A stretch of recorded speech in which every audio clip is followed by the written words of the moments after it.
On m'a rapporté que récemment, tu avais revendu ton Bitcoin. Pourquoi tu as revendu cette crypto, sachant qu'en plus, si tu n'en as pas forcément besoin, tu pouvais très bien te contenter de la laisser sur ton portefeuille qui aujourd'hui aurait été multiplié par 4 de ce que j'avais vu par rapport au poste où tu l'as fait. Non, par 2 à la rigueur peut-être. C'était des fonds de tiroir, tu vois, c'était 20K qui traînaient. Et en fait, ça, personne n'est assez honnête pour le dire, je trouve. Mais quand tu as des investissements qui ne sont pas de la bourse très stable ou de l'immobilier, et que c'est très liquide et que c'est très volatile, ça te prend de la charge mentale. Et tu verras n'importe quel des mecs qui va dire mais non, moi j'investis tranquille sur le long terme et tout. Vas-y, montre-moi, sors ton iPhone et pas toi, hein, parce que toi je sais que t'es beaucoup j'allais plus calme venir, et tout. j'allais dire on se connaît suffisamment mais pour... la majorité des gens, tu regardes le nombre de fois ils ont appuyé sur leur wallet pour l'ouvrir par jour, c'est des singes en fait. Ils ouvrent 80 fois, ça fait une variation, ça leur prend la charge mentale et tout. Moi je suis non, vas-y. Ok, parce que tu avais quand même cette subtilité où mentalement tu étais impliqué là-dessus. Oui.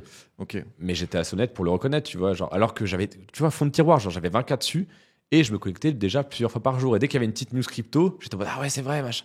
Et en fait, n'importe qui s'intéresse un peu aux crypto, il a ce truc-là. Il dit, putain, mais là, je peux bondir, je peux mettre un peu. Et en fait, ta gueule, juste monte un business, prends cette énergie-là, se focus avec cette charge 20 000. mentale. Et voilà. J'ajoute quelque chose sur le Bitcoin. Tu as parlé de justement faire le singe. Moi, sur la stratégie long terme, c'est que tous les mois, il y a les invests qui tombent en crypto. Ça va faire un bon paquet d'années maintenant que je fais ça. Mais j'ai plus cet effet de me dire, OK, je dois checker mon wallet pour savoir est-ce que ça monte, est-ce que ça descend. Toi, tu fais partie du top 0,1% du monde de la crypto. Je sais pas, mais je sais pas. Non, mais je sais pas, mais dans le sens qu'il y a... Ouais, il y a l'expérience qui a fait que tu te rends très vite compte que c'est des cycles. Non, mais surtout que toi, tu as des activités autour, c'est pas pareil, tu vois. Genre, moi, la crypto, j'avais juste 20K comme ça et puis j'ai rien à foutre dans ce monde-là. Et si t'es déjà allé et t'y es déjà allé dans plusieurs soirées crypto, t'as 10% ou 5% de mecs brillantissimes et t'as 95% de singes décérébrés qui ont ouvert 20 fois leur wallet par heure pour voir si ça avait monté de 10 euros, tu vois. Parce qu'en fait, 10 000 euros. Ils ont 10 000 euros de Bitcoin et ils sont en mode non, mais t'as rien compris, la fiat, c'est de la merde.